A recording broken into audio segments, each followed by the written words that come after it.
Everybody. So, like I was saying, welcome to my first webinar regarding COVID-19 and managing our emotions through this time. These are going to be twice a week, so Mondays and Wednesdays at 11 a.m. And the intention of the webinars we'll get into in a moment. I have a couple of intentions that I want to make sure everyone's lined up with so that they feel that they're in the right place at the right time, because time, although we have a lot of it right now, it's still a very valuable resource, and we want to make sure that we're where we need to be.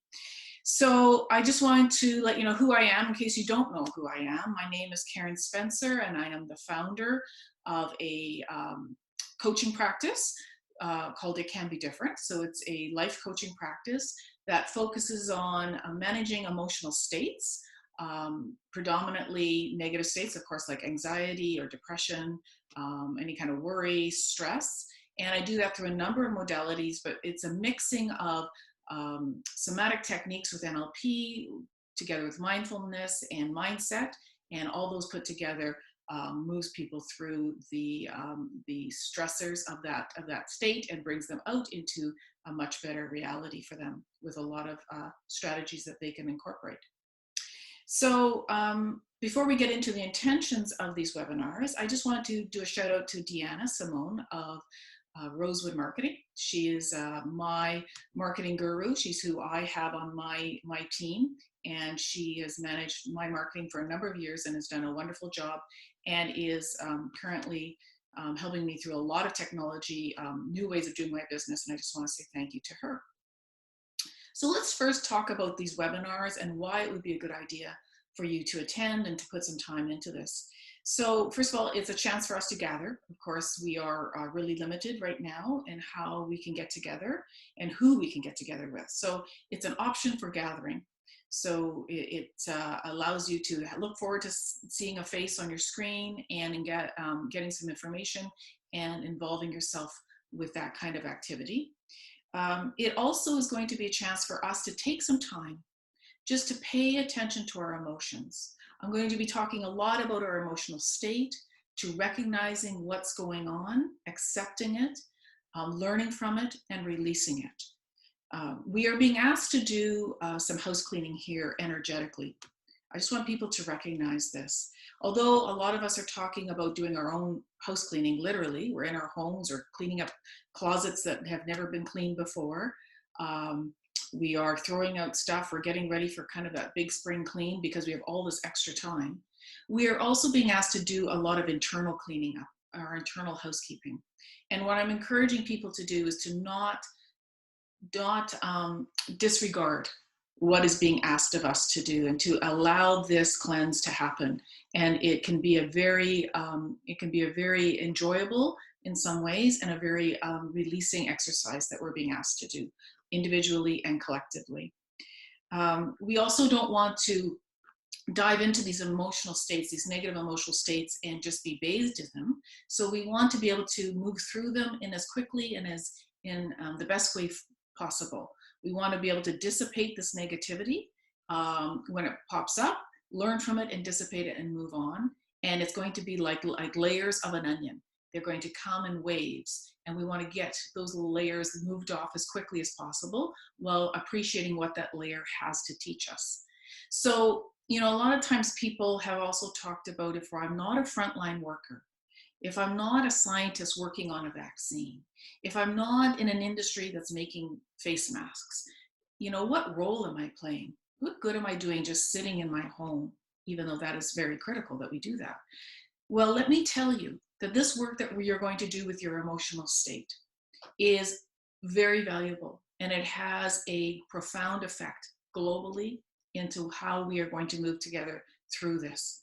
So although it doesn't feel like it's a contribution, let me reassure you that it is a contribution. It's a massive contribution to our healing from this pandemic. So we are also going to talk a lot about, and we're going to realize that although we feel out of control, although we feel like a lot of our liberties, let's say, have been removed from us at this time, that our life is not the same, we will be talking and expressing and understanding that we are in control, that we have a number of ways that we can still show up. that our attitude and our actions are still two levers that we can pull. And so we'll be talking during these webinars of how we still can remain in control, and that that is still available to us, and we can still feel like we are moving forward and not stagnating, or heaven forbid, moving backwards. And we're also going to experience some techniques. We're going to be experiencing some techniques to release emotions, to get our state back to a good state. And we're going to have some of those experiences that we can learn from, that we can practice every day going forward. So how I envision these seminars to going, these webinars to go, is they're going to be 30 minutes. Now, they're not pre-planned in the sense of I'm not practicing a whole lot. So they're going to be, the timing might be a little off, but I will do my best to stay within the 30 minutes. I have a lot to share with you. I'm very excited about these upcoming weeks, about the amount of information that I'm going to dissipate and send out to you, and that we're going to be able to learn together and work on together. And these are the tools that I use to manage my own mindset and manage my own how I process anxiousness. So there is a whole backstory here which I'm not going to get into, but I have quite a long history with anxiety, very crippling anxiety, and these are some of the tools that I use to manage my mindset on a daily basis, to keep myself really ahead of that curve and not pulled down into anxiousness. So who is this webinar perfect for? So let's just check in. So if you are experiencing any kind of negativity at this time, and really who isn't? It's everywhere. People are talking about the level of anxiety rising daily. We're hearing it on the news, we're reading it in newspapers. Of course, fear and overwhelm and stress and worry and all these states are right upon us. So if you're one of those many, then this webinar is going to be of high use for you. If you are worried that as time goes by, what if I get swallowed up? What if this emotional state just becomes overwhelming and I get swallowed up into this emotional state and I can't get out? And if you have any of those concerns, which are natural and appropriate, then again, this webinar is going to be of great value to you. And if you are really interested in learning some, what I call emotional musculature, emotional management musculature, if you're really willing to bring this into your toolkit so that you can move forward as we move past this pandemic, and we will, and we move forward in your life, and that you have this emotional musculature available to you for you to use going forward, then again, these webinars are going to be of great value to you. So let's get started with today. And so what I want to cover today are a couple of things. First of all, let's talk about what exactly are emotions. What are they? And let's just do a very nice exercise to release some of that emotions. It's a mindfulness exercise that will put us into some state of calmness and a state of clarity. So let's talk a little bit about emotions and what exactly are emotions. So emotions are chemical residue. It's a chemical residue of a thought or memory. So let me say that again. So emotions are chemical residues of thoughts or memories. So you can't have an emotion without either a thought or a memory preceding it. So although emotions tend to just show up, and we just get kind of tripped up by them, and we get kind of our knees taken out, and we're like, oh, all of a sudden I'm feeling X. Let me tell you that X could not happen without the preceding event of either a thought or a memory to show up in your awareness. So what we're going to talk about today is our emotions that are triggered by our thoughts. Emotions triggered by memories in our past or another discussion. And they are handled somewhat differently with some really very interesting advancements in mindfulness and mind management. But today we're going to talk about our emotions that are triggered by our current thoughts. So when we have a good thought, and we all know what those are, when we're thinking about our magnificence, our capabilities, when we're thinking about joy, when we're thinking about anything that's in alignment to our entitlement as to how we should live this life, what we're entitled to experience in this lifetime. And we are all destined to experience this lifetime in the maximum states of abundance and joy and love. And so when we are having thoughts that are in alignment with that, then those are good thoughts. And we predominantly live in emotional states that are good. So we will be in states of happiness, we'll be in states of joy, we'll be in states of creativity, optimism, excitement. And what we will feel in our bodies are those emotions. We will feel joyful. We will feel happy. We will feel excited. We will feel optimistic, and we will act accordingly. We will act in those states. And that trajectory holds the very same if we are having negative thoughts. So if we are living in states of predominantly fear, let's say, or worry, or stress, or overwhelm, or uncertainty, then we are having thoughts about that. We are having fearful thoughts. We are having worrisome thoughts. We are having thoughts that are stress related. Then we are then feeling those emotional states. And we are feeling that state in our body. So how does that state show up in our body so that we are actually feeling those states? Is because our thoughts create a chemical reaction. So every thought that we have creates a chemical reaction in our neurology. And depending on whether it's a good thought, lined up with our magnificence, or it's a negative thought, going away from our magnificence, depends on what kind of chemistry shows up. So if it's a negative thought, the chemistry shows up will be negative hormonal or negative chemistry. And our hormones will start be triggered like adrenaline and epinephrine, and our body will be flooded with those hormones.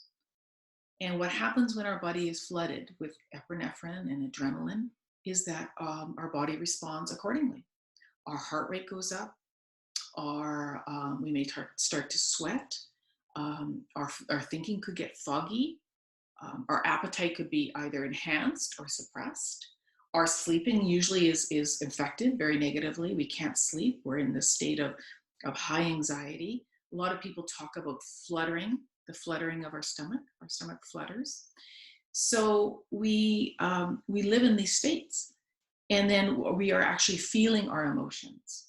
And so now we are feeling this way. And what happens is that we now think and we focus on how we're feeling because it's overwhelming, because it's so aware, it's so triggered by our awareness. So now we're in the state. And now we're thinking more about being in the state. And we are creating now what we call this emotional looping. And this is when things tend to get out of control. And this is when things tend to get overwhelming. And this is what we don't want to happen. We don't want to live in these states. We want to check this looping. We want to slow down this looping. We want to cut this looping so that we don't exhaust ourselves into this emotional state. So if our emotions are just chemistry, and let's just really sit and think about that. It's just chemistry, and the chemistry can be altered. And who has the control of altering that chemistry? Is us. And how do we change that chemistry? We do that, our trigger, our lever, is our thinking. So there is some liberation around this thought, if we really sit and think about it for a while, is that we are in control of our emotional state, and we can control it by our thinking. Now, this takes some dedication, this takes some work, and this takes what we call some emotional musculature. This takes some development of this musculature to have awareness and make the appropriate response. Have some awareness and make the appropriate response. And this is what we will be talking about over the coming weeks, is how to develop this emotional musculature. And just like when you go to the gym and you want to develop good muscles, there are a variety of ways you can do that. There are machines, there's treadmills, there's step machines, there's elliptical, there's weights, there's classes you can go to. So there's various ways that you can develop the physical musculature of the body that you're seeking. Well, in the same way, we can develop our emotional musculature with a variety of different exercises as well. So, although not all exercises will be your favorite, just like not every piece of equipment at the gym is your favorite, you will find those that are going to be the best for you. So, it's good for us to also get out of this emotional state, as we talked about, because why is it good that we get out of these emotional states as much as possible? And it's because we don't want to live in this because of the flooding of our body with these negative hormones. So you can see that over time, if we're living in adrenaline, if we're living in states of chemistry of epinephrine in our body, that over time it will wear our body out. And there's been a lot of science recently about the mind body connection. And what the mind body connection really says is that we are controlling our state of health to a large degree with our thinking. So we know that if we live in negative states for long periods of time, that we are down regulating our gene expression. And over long periods of time of doing that, it can lead to disease and diagnoses that we do not want to incur. So there's a lot of, not just we want to feel better, but there's a long-term benefit to managing our emotional state. And we also want to pull ourselves out of these moods, because if we live in these moods for a long period of time, then we are basically becoming that personality. And nobody wants to have the personality of a negativity. Nobody wants to show up day after day with that type of mood and then that type of personality. We want to move out of that and become the people that we are really meant to be. So let's talk about how then do we move past this. And what we're going to talk about today is one of my favorite topics, is surrendering. And it's a topic of my blog in April. We want to surrender to these emotions. Now, what do I mean by surrender? What I mean is we don't want to fight them. I always say it's kind of like a really badly behaved child. That's how I kind of like to think about these negative emotions. So if we have a really badly behaved child in the room and they're acting out and we give them a lot of our attention, what typically happens? That child continues to act out because that child is getting what it wants, which is the attention. However, we ignore that child, then it will soon notice that there's not a whole lot of attention to be sought here, and I'm going to change my way of being, or maybe I'll just settle down and do something else.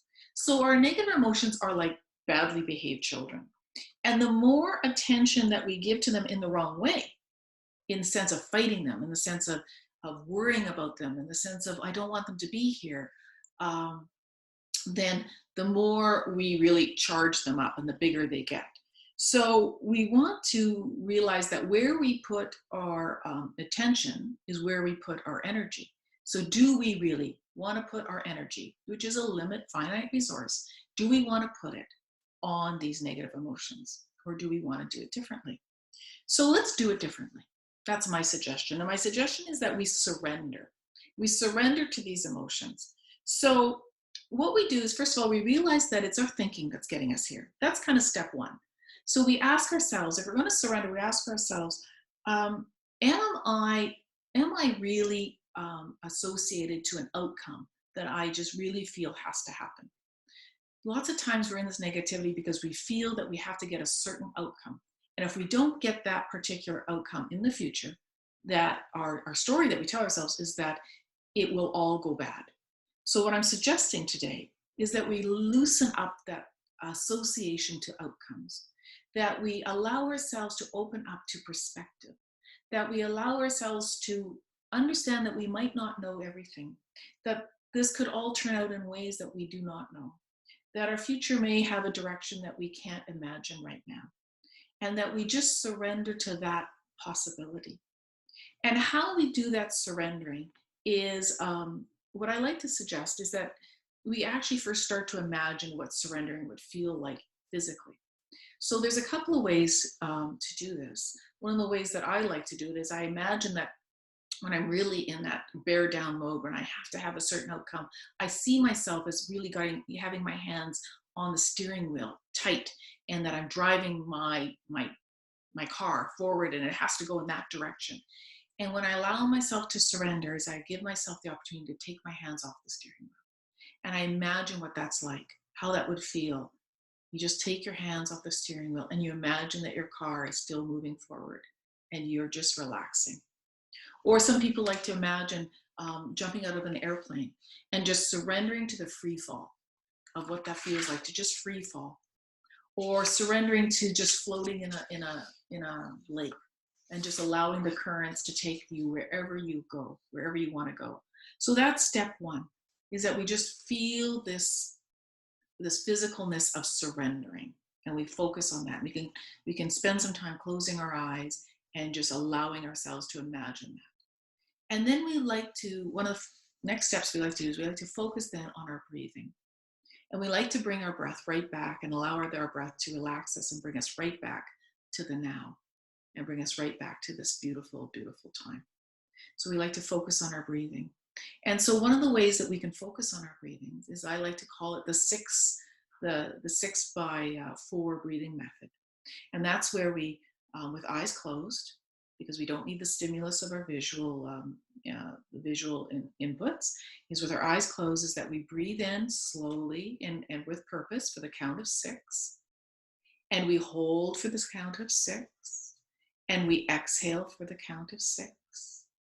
And we do that 6 times in a row.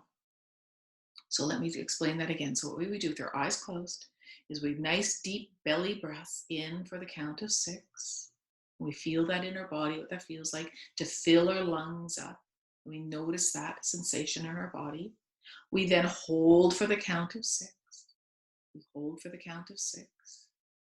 And then we slowly release for the count of 6 through our mouths. So release for the count of 6.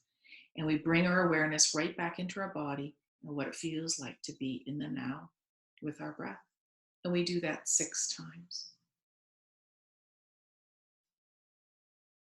So what did we learn today with regards to emotions? How did we start today? Well, we learned that emotions are just chemical residues of either a thought or a memory. That's what we learned. And really, they're just energy. And the beauty is that since we have control of our thinking, and we always do, and it always starts with awareness, that we can then, at the end of the day, control our emotional state. It will take some practice and what we call emotional musculature to be developed. A willingness and a wanting to develop this emotional musculature will get us to the point where we can control our emotional states. We've learned that our body feels our emotions. So our body is telling us what is going on with our thinking. And there's great awareness there. There's great awareness there. So our body tells us what our thinking is. And we learned that this feeling and thinking loop can get amplified if we allow it, and that we have ways now. We've realized we have one way at least already today of how to stop this looping process. And we learned that surrendering to our emotions is a very good first step, that we don't give those negative emotions attention in the sense of fighting with them. We surrender to them. We imagine what it's like to just let go. Imagine that we don't have all the answers. As a matter of fact, we don't know what's going to happen next. The future is unknown. And although we like to think we can imagine it, we think we know the way it's going to go, we truly don't know. And so why not either let it unfold in the way that it's going to, and trust in that beautiful unfolding.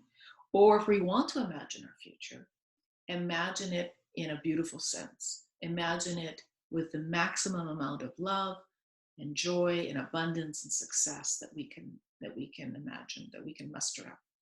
Because if we imagine things on the other direction, if we imagine them negatively, then we are turning ourselves on to those negative emotional states. And we know that that goes nowhere in the direction of where we want to go. So we learned that we can surrender to these negative emotions by imagining letting go. I talked about the way I like to do it, which is imagining letting go steering wheel in a car that's moving forward. There's other ways, like falling out of an airplane and just surrendering to that process of falling beautifully down to earth safely, or floating in an ocean and allowing the current to take you. And then bringing our awareness back to the now with our deep breathing. And we, in times like this, when things are heightened, when things are very, when things are very energized in a negative way, this type of imagining and surrendering and breathing is something that's going to have to be done on a very regular basis. It is not unknown to myself, who has managed an anxious state for most of my life, to do these exercises on a very regular basis when things are at a very high charged way. So that's all for today. And my next webinar will be Wednesday at 11. And we will continue to explore more ways to build that emotional musculature, offering more opportunities for you to try new techniques, new tools, for you to build your toolkit of how to manage your emotional state. It has been nothing but a pleasure talking with you today. I look forward to Wednesday with great anticipation. And until then, I wish you all to stay safe and to stay at home. Blessings.